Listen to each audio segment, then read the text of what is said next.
Electric field में रखा हुआ है, ठीक है। एक यूनिफॉर्म इलेक्ट्रिक फील्ड है। यूनिफॉर्म इलेक्ट्रिक फील्ड मतलब जहां पर एक ऐसा रीजन जहां इलेक्ट्रिक लाइंस क्या होंगे, यूनिफॉर्मली डिस्ट्रीब्यूटेड होंगे, यानी कि इलेक्ट्रिक लाइंस के बीच का गैप हमेशा क्या होगा, मेंटेन होगा, कांस्टेंट होगा, वो वैरी नहीं करेगा, ठीक है। तो आप मान सकते हैं E is equal to E not, in general I cap लेके चल रहे हैं, आप जे कैप भी ले सकते हैं, कोई इशू नहीं है। अब इलेक्ट्रिक डाइपोल ध्यान से देखिएगा, अभी लिखना नहीं है, थोड़ा सा ये डेरिवेशन डिफिकल्ट करता है जब आप थोड़ा सा बेसिक फंडामेंटल भूल जाते हैं। मान लीजिए इलेक्ट्रिक डाइपोल है, इस इंड को हम माइनस क्यू चार्ज ले सकते हैं और इस पॉइंट को हम बी बोल रहे हैं, इस पॉइंट को ए बोल रहे हैं, और यहाँ पर क्या है प्लस क्यू, सेम अमाउंट का चार्ज है। और इस डाइपोल का लेंथ एल मान सकते हैं हम लोग, जिसको हम लोग 2a भी कहते हैं, ठीक है। तो अब इस डाइपोल को हम क्या रखें, यूनिफॉर्म इलेक्ट्रिक फील्ड में रखें। अब क्या करना है हमको, यहाँ पर पोटेंशियल एनर्जी होगा,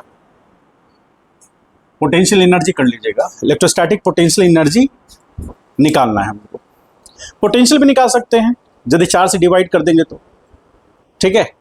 अभी फिलहाल एनर्जी निकाल रहे हैं, देखिए यहाँ पर। तो अब यहाँ पर डाइपोल क्या डिस्प्लेस होगा, क्या डाइपोल डिस्प्लेस होगा या ट्रांसलेट हो, मतलब डिस्प्लेस होगा, मतलब जिसको ट्रांसलेट भी बोलते हैं, या फिर रोटेट करेगा, रोटेट करेगा। तो यहाँ रोटेशनल मोशन आएगा, ठीक है। तो यहाँ जो ट्रांसलेशन हो, यहाँ पर जो डिस्प्लेसमेंट होगा वो एंगुलर होगा, ये एंगल को हम थीटा मान रहे हैं, ठीक है। एक आर्बिट्री एंगल लिए थीटा, ठीक है। अब ध्यान से समझिएगा, इसको थोड़ा देर के लिए हम हटा देते हैं, समझने के लिए आपको ड्रॉ किए थे, इसको थोड़ा देर के लिए हटा देते हैं समझने के लिए, ताकि आपको डायग्राम अच्छे से क्लियर समझ में आए। अब थीटा एंगल पर है, कोई भी आर्बिट्री पोजीशन थीटा एंगल पर है, ठीक है।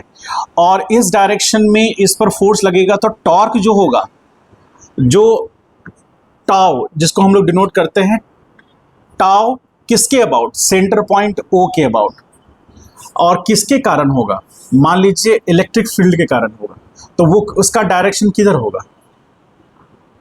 क्लॉकवाइज होगा, ऐसे, यानी कि क्लॉकवाइज रोटेशन देगा, ऐसे,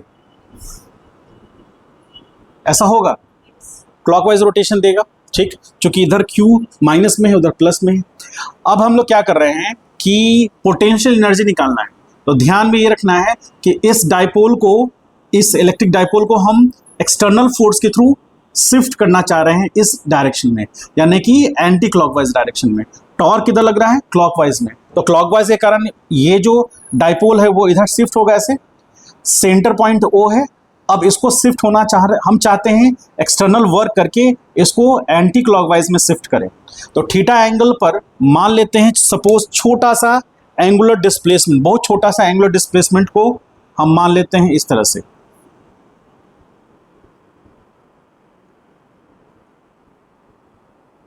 ठीक है। और ये जो हल्का सा एंगुलर डिस्प्लेसमेंट हुआ है,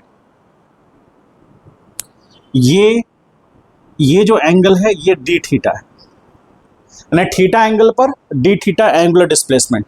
यदि ये पॉइंट A है तो ये A डैश है, तो A से A डैश गया है एक्सटर्नल फोर्स के कारण, एक्सटर्नल फोर्स लगा, एक्सटर्नल टॉर्क लगा, फोर्स लगा किसी पर्टिकुलर डिस्टेंस से, मान लीजिए यहाँ पर फोर्स लगाएंगे, तो चूंकि फोर्स भी है और लाइन ऑफ एक्शन भी है, तो वो टर्न करेगा ना।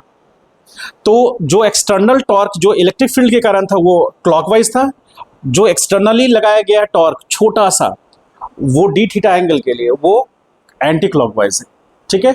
और ये टॉर्क बहुत ही स्लो है, मतलब ऐसा नहीं है कि एक पर्टिकुलर उसको एंगुलर वेलोसिटी मिल गया, ऐसा कुछ नहीं है, बहुत ही स्लो है। मतलब A से A डैश यानी छोटा सा एंगुलर डिस्प्लेसमेंट कवर करने में भी उसको टाइम लगा है।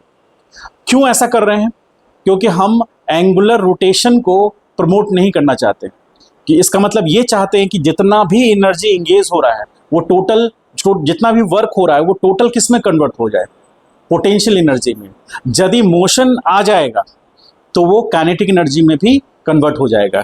जैसे काइनेटिक एनर्जी के लिए रोटेशनल काइनेटिक एनर्जी क्या होता है, हाफ रोटेशनल काइनेटिक एनर्जी। तो ओमेगा हम लोग नहीं चाहते कि ओमेगा डेवलप करे, तो इसके लिए मोशन को बहुत स्लो रखा गया है, ठीक है। तो मोशन को जब स्लो रखा गया है तो एक छोटा सा इमेजिनेशन आपको ध्यान में रखना है, एक अंडरस्टैंडिंग डेवलप करना है कि जितना एक्सटर्नल टॉर्क लगा होगा उसी के बराबर, लगभग उसी के बराबर जो इलेक्ट्रिक फील्ड टॉर्क लगा रहा है वो होगा। क्यों? क्योंकि यदि, इसका कॉन्सेप्ट यहां से समझ में आता है, यदि किसी बॉडी पर पॉजिटिव एक्स में फोर्स लग रहा है, ठीक है, बॉडी पर पॉजिटिव एक्स में फोर्स लग रहा है, तो पॉजिटिव एक्स में एक्सेलरेशन भी होगा। यदि उसके एक्सेलरेशन को जीरो करना है तो हमें क्या करना पड़ेगा? नेगेटिव एक्स में उतना ही अमाउंट का फोर्स लगाना पड़ेगा। तो बॉडी तो मोशन करेगा, लेकिन उस पर नेट फोर्स जीरो होने के कारण एक्सेलरेशन क्या होगा? जीरो होगा। उसी तरह यहाँ डी थीटा एंगुलर डिस्प्लेसमेंट तो कवर करना है, लेकिन बहुत ही मतलब इसका एंगुलर वेलोसिटी को हमको जीरो रखना है। तो एंगुलर वेलोसिटी को जीरो रखना है तो फोर्स जो लगाएंगे, जो टॉर्क डेवलप करेगा, वो बहुत ही स्लो रखना, अमाउंट उतना ही रखेंगे लेकिन उसका इफेक्ट स्लो रखेंगे, नेग्लिजिबल रखेंगे, सो दैट कि थीटा एंगुलर डिस्प्लेसमेंट भी हो जाए और उसका जो टॉर्क है वो किसके बराबर हो जाए? जो इलेक्ट्रिक फील्ड इस पर टॉर्क लगा रहा है उसके बराबर हो जाए, ठीक है। अब हम बात करते हैं डी थीटा, छोटा सा elemental angular displacement. D theta क्या है?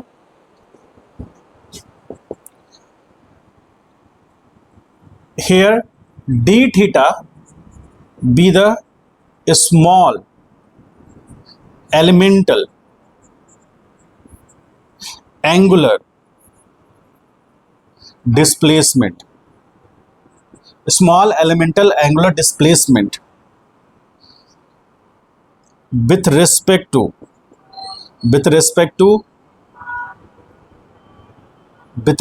opposite to, ऐसे कह लीजिए, opposite to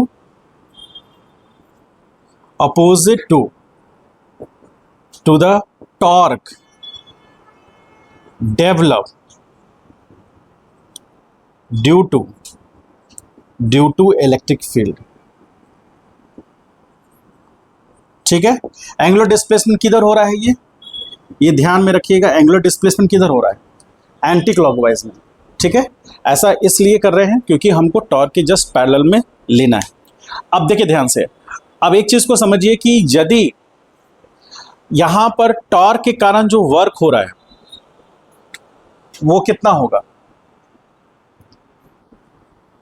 वर्क डन, या फिर ऐसे कह लीजिए small elemental work done by external torque. तो एक्सटर्नल टॉर्क के कारण वर्क डन क्या होगा? D W is equal to tau dot D theta होगा, ठीक है। जैसे हम लोग करते थे इसमें वर्क में, ट्रांसलेशन मोशन में वर्क बराबर फोर्स इनटू डिस्प्लेसमेंट होता था। तो यहाँ वर्क कर रहे हैं एंगुलर के केस में तो टॉर्क होगा और एंगुलर डिस्प्लेसमेंट होगा, ठीक। अब ये डी डब्ल्यू, चूंकि यहाँ पर ये जो वर्क है ये वर्क कांस्टेंट है या वैरी कर रहा है? जो टॉर्क लग रहा है, टॉर्क के कारण जो वर्क होगा वो कांस्टेंट होगा या वैरी करेगा?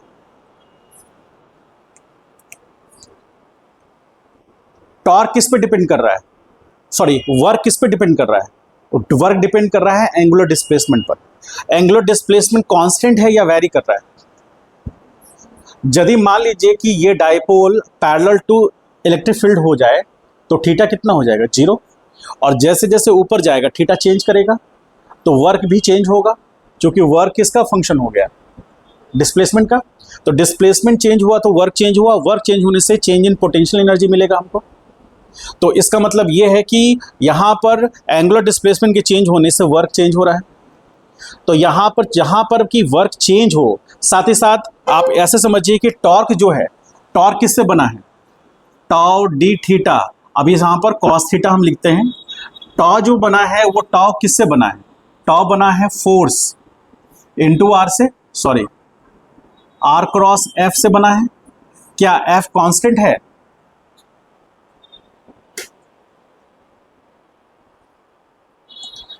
एफ कांस्टेंट है या वैरी कर रहा है?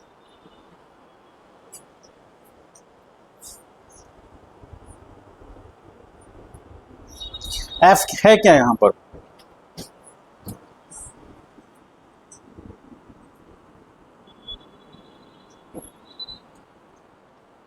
है ना? तो चूंकि इलेक्ट्रिक फील्ड का मैग्नीट्यूड कांस्टेंट है और चार्ज का मैग्नीट्यूड कांस्टेंट, इसलिए फोर्स कांस्टेंट। वैरी क्या कर रहा है यहां? थीटा।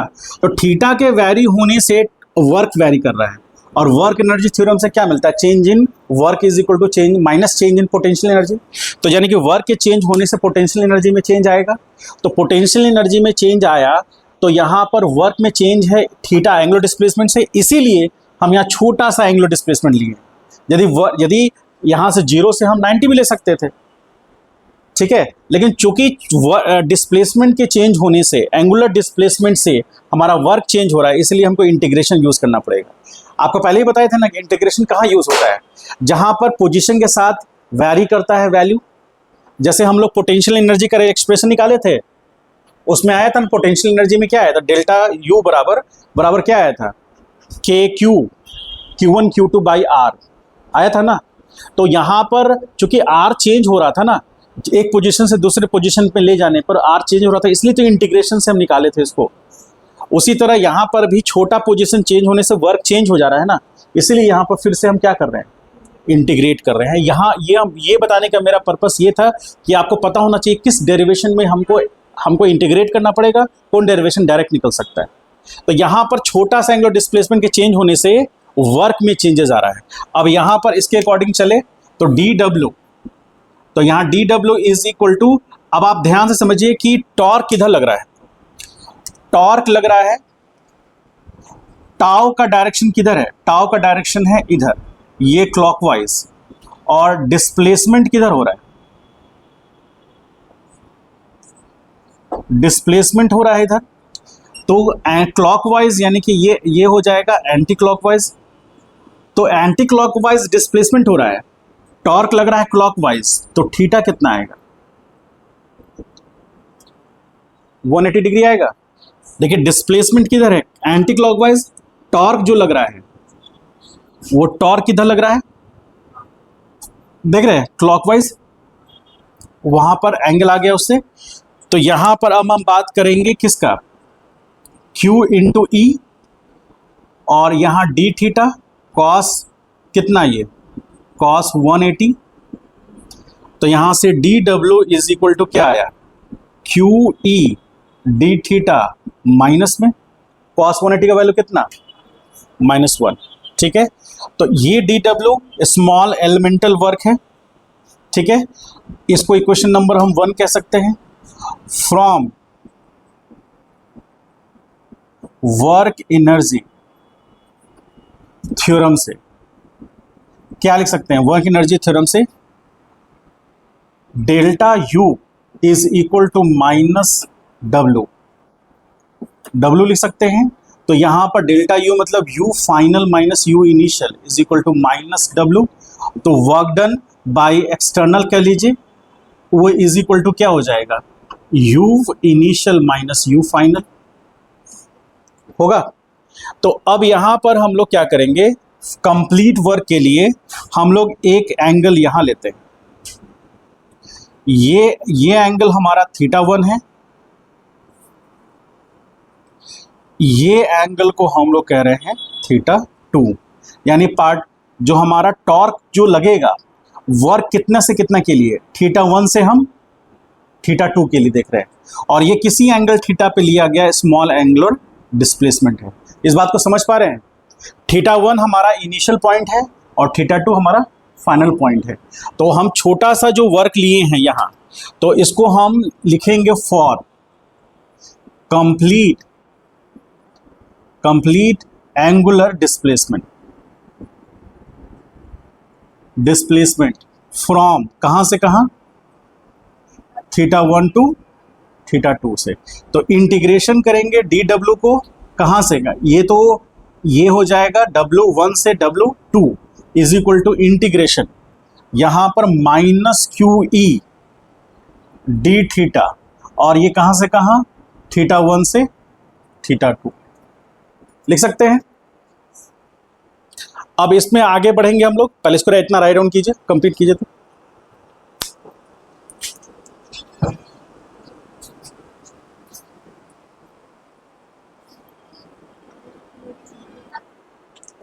तो इलेक्ट्रिक डायपोल का मैग्नीट्यूड क्या होता है और डायरेक्शन क्या होता है?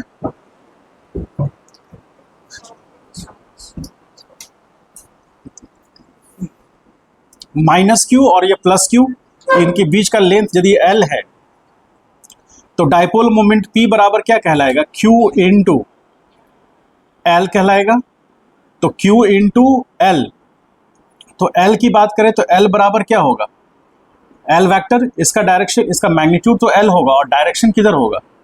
नेगेटिव चार्ज से पॉजिटिव Q चार्ज। ठीक है, ये कंडीशन लेके हमको चलना है। अब हम लोग आगे आते हैं। यहां पर देखिए चेंज किस में आ रहा है? चेंज आ रहा है हमारे थीटा में, है ना। तो थीटा में चेंज आ रहा है, उसको इंटीग्रेट कर सकते हैं।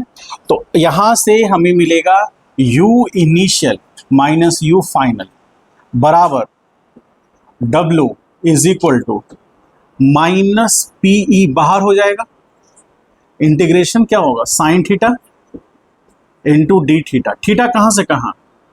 थीटा 1 से थीटा 2 तक।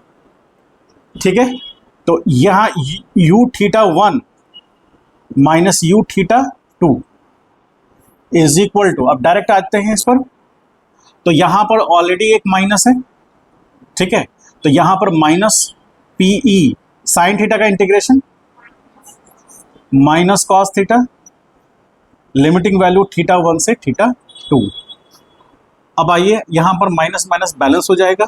u theta 1 minus u theta 2 is equal to PE, और अपर लिमिट पुट करेंगे तो cos theta 2 minus cos theta 1 होगा ऐसा।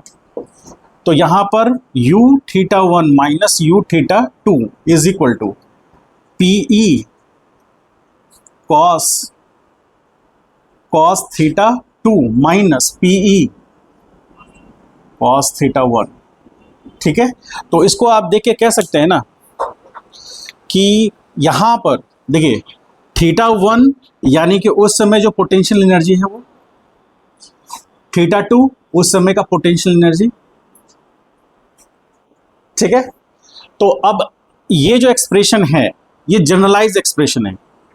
इस जनरलाइज एक्सप्रेशन में जैसे आप एनर्जी में क्या करते आए हैं, अब इससे पहले जो हम लोग निकाले थे चेंज इन पोटेंशियल एनर्जी, वो क्या था? फॉर्मूला याद कीजिए, u initial minus u final is equal to क्या आया था? k q1 q2 into 1 upon r2 minus 1 upon r1 आया था। ऐसा क्या आया था? हमने r2 को कहाँ माना था? इन्फिनिटी में माना था, यानी कि फाइनल पोजीशन कहाँ माना था? इन्फिनिटी पर, जहां पोटेंशियल एनर्जी क्या हो जाएगा? 0। ठीक है, तो उसी तरह वहां हमने एक रेफरेंस पॉइंट माना, उसी तरह यहां पर हम क्या मानेंगे कि we will assume the final potential energy, final position या फाइनल एंगुलर पोजीशन कह लीजिए, एंगुलर पोजीशन इज π/2 और 90 डिग्री। यानी फाइनल ये जो यहां से थीटा 2 है, यहां से जो थीटा 2 गया वो एग्जैक्टली कहां होगा? Perpendicular to the electric field. ठीक है, क्योंकि इलेक्ट्रिक फील्ड के डायरेक्शन को हमने 0 डिग्री पे लिया है, तो ये जो थीटा डिग्री है, ये जो थीटा 2 आ रहा है, थीटा 2 कितना लेंगे हम? π/2, और थीटा 1 को हम क्या मानेंगे? Simply theta. तो अब आप देखिए कि यहां पर यदि थीटा 2 को हमने क्या माना है? 90 डिग्री, तो कॉस 90 कितना होता है? तो u theta 2 is equal to PE cos 90, और ये u थीटा 2 कितना हो जाएगा? 0 हो जाएगा। और थीटा 1 को हमने क्या माना है? थीटा। तो u theta is equal to कितना आ जाएगा? पीई कॉस थीटा, उसको थीटा 1 को तो हमने थीटा मान ही लिया है, और माइनस। ठीक है, तो ये जो हमारे पास जनरल एक्सप्रेशन आया, तो u theta is equal to क्या लिख सकते हैं? माइनस p डॉट e, ऐसा लिख सकते हैं क्या? लिख सकते हैं, क्योंकि डॉट प्रोडक्ट है, डायरेक्शन का कोई इशू है नहीं। तो ये आपका एक एक्सप्रेशन आया। ये एक्सप्रेशन किसके लिए है? जब इलेक्ट्रिक डाइपोल को हम यूनिफॉर्म इलेक्ट्रिक फील्ड में रखेंगे और उसके कारण यदि वो एंगुलर डिस्प्लेसमेंट थीटा कवर करेगा, स्मॉल एंगुलर या फिर जो भी एंगुलर डिस्प्लेसमेंट थीटा कवर करेगा, तो थीटा एंगुलर डिस्प्लेसमेंट कवर करेगा तो उसके कारण जो पोटेंशियल एनर्जी होगा वो यू थीटा, और थीटा का वैल्यू 0 डिग्री होगा तो उस समय पोटेंशियल एनर्जी कितना होगा, मैक्सिमम होगा। थीटा किसके साथ लेना है, इलेक्ट्रिक फील्ड के डायरेक्शन के साथ, तो नहीं सॉरी इलेक्ट्रिक फील्ड के डायरेक्शन के साथ नहीं, पोटेंशियल एनर्जी इलेक्ट्रिक फील्ड और इलेक्ट्रिक डाइपोल का जो डायरेक्शन है, तो इलेक्ट्रिक डाइपोल का डायरेक्शन कहाँ है और इलेक्ट्रिक फील्ड का डायरेक्शन, तो उनके बीच का एंगल, और उनके बीच का एंगल यदि इलेक्ट्रिक डाइपोल इलेक्ट्रिक फील्ड के परपेंडिकुलर हो जाएगा, इलेक्ट्रिक फील्ड के परपेंडिकुलर, उस केस में पोटेंशियल एनर्जी क्या होगा, 0, और यदि इलेक्ट्रिक फील्ड के डायरेक्शन में होगा डाइपोल तो उस समय पोटेंशियल एनर्जी माइनस, ये रिप्रेजेंट कर रहा है कि इलेक्ट्रिक फील्ड उस पर वर्क कर रहा है जिस कारण से पोटेंशियल में चेंज आ रहा है। समझ पाए, क्लियर है। यदि सिस्टम यदि खुद वो वर्क करेगा तो वो पॉजिटिव रहेगा, लेकिन एक्सटर्नल कौन, इलेक्ट्रिक फील्ड के कारण उस पर वर्क हो रहा है जिस कारण से उसके पास पोटेंशियल में चेंज आ रहा है, इसीलिए यहाँ पर साइन माइनस है। समझ गए, इसको कंप्लीट कीजिए फिर आंसर पॉइंट्स लिखाते हैं। ये छोटा सा डेरिवेशन था, हो गया। अब आगे इस पर क्वेश्चंस करेंगे कुछ।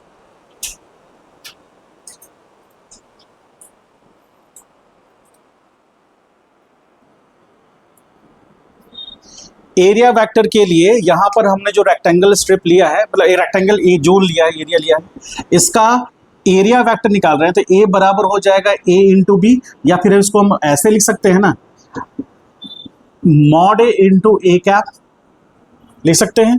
तो ये एरिया वेक्टर ए, अब इसका मॉड कितना होगा, ए इंटू बी, और इसका डायरेक्शन क्या हो जाएगा, के कैप, और A is equal to A B minus K cap, दोनों हो सकता है क्योंकि एक ओपन एरिया है, उस ओपन एरिया के परपेंडिकुलर डायरेक्शन लेंगे तो दो डायरेक्शन हो सकते हैं। मान लीजिए एक रेक्टेंगल प्लेट लेते हैं तो उसका अपवर्ड डायरेक्शन में भी डायरेक्शन हो सकता है परपेंडिकुलर, और नीचे में भी परपेंडिकुलर डायरेक्शन हो सकता है। लेना क्या है, एरिया के परपेंडिकुलर डायरेक्शन लेना है हमको, हमेशा ही ध्यान रखना है कि एरिया के परपेंडिकुलर, तो इस एरिया के परपेंडिकुलर माइनस के कैप भी हो सकता है, इस एरिया के परपेंडिकुलर के कैप भी हो सकता है। अब कौन सा लेना है ये सिचुएशंस पे डिपेंड करेगा। जैसे मान लीजिए कि हम एरिया ले रहे हैं, हम राइट हैंड थंब से रूल से ले रहे हैं, कुछ इस रीजन में कुछ सर्कुलर हो रहा है कुछ, तो हम राइट हैंड थंब रूल से ले रहे हैं, तो इस डायरेक्शन के अनुसार के कैप ले लेंगे। और यदि हम राइट हैंड थंब को रूल को टर्न करा रहे हैं और इसमें देख रहे हैं कि क्लॉकवाइज टर्न कर रहा है, तो माइनस के कैप ले लेंगे। दोनों में कोई डायरेक्शन हो सकता है। कब, जब सरफेस एरिया क्या है, ओपन है, ये ओपन सरफेस एरिया है, ओपन सरफेस एरिया, ठीक है। अब जैसे यहां पर देखिए, यहां पर मान लीजिए कि एक हमारे पास रिंग है, आपको देख के लग रहा है कि ये कौन से प्लेन में होगा, एक्सजेड प्लेन में लग रहा है, एक्सजेड प्लेन में नजर आ रहा है ये, ठीक। तो यहां सेंटर पॉइंट हो गया O और ये रेडियस R। अब इसके पास ये रेडियस R होने से ये जो एरिया A बनेगा वो इसका मैग्नीट्यूड कितना होगा, पाई R स्क्वायर। अब यहां से दो डायरेक्शंस होंगे, एक होगा ये हो जाएगा J कैप और ये हो जाएगा माइनस J कैप। अब ये इस बात पर डिपेंड करेगा कि क्या हमारा डायरेक्शन लेना है, तो उसके अनुसार वो हम लोग आगे डिस्कस करेंगे ही। तो यहाँ पर इस एरिया को मान लेते हैं A0, इस एरिया को या फिर सर्कल मान लेते हैं। तो यहाँ पर एक सर्कल इज इक्वल टू, तो यहाँ सर्कल ना मानते हुए हम इसको क्या मानेंगे, डिस्क मानेंगे, क्योंकि हमको सरफेस एरिया लेना है ना। तो सरफेस एरिया लेना है तो पाई R स्क्वायर उसका मैग्नीट्यूड हो गया और इनटू J कैप और A डिस्क, तो A disc is equal to pi R square into minus J cap, ये दोनों हो सकता है, ठीक है। तो इस दो एग्जांपल से हमें ये समझना है कि किसी एरिया को हम वेक्टर की तरह ट्रीट कैसे करेंगे। तो उस एरिया का जो मैग्नीट्यूड होगा, जो एरिया आएगा वो उस वेक्टर का मैग्नीट्यूड होगा, और उस एरिया से लिया गया परपेंडिकुलर डायरेक्शन में जो डायरेक्शन होगा वो उस वेक्टर का डायरेक्शन होगा। दो डायरेक्शन एट ए टाइम नहीं हो सकता, तो जो सिचुएशंस आएंगे उसके अकॉर्डिंग हम डायरेक्शन लेंगे। और कैसे होगा देखिएगा ध्यान से। जैसे एक छोटा सा एग्जांपल देके बताते हैं। जैसे मान लीजिए एक हमारे पास रेक्टेंगुलर शेप का एक हमारे पास कुछ ज्योमेट्री है, ठीक है, इस तरह से कोई ज्योमेट्री है और इधर से इलेक्ट्रिक लाइंस आ रहे हैं, क्या आ रहा है, ये क्या है, इलेक्ट्रिक लाइंस बहुत सारे हैं, लेकिन इस एरिया से जो पास कर रहा है वो इलेक्ट्रिक लाइंस ऐसे है।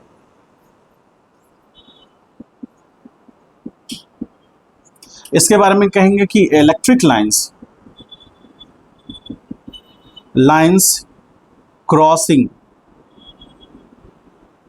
Crossing an area. ठीक है, ये इलेक्ट्रिक लाइंस इससे क्रॉस करके जा रहे हैं।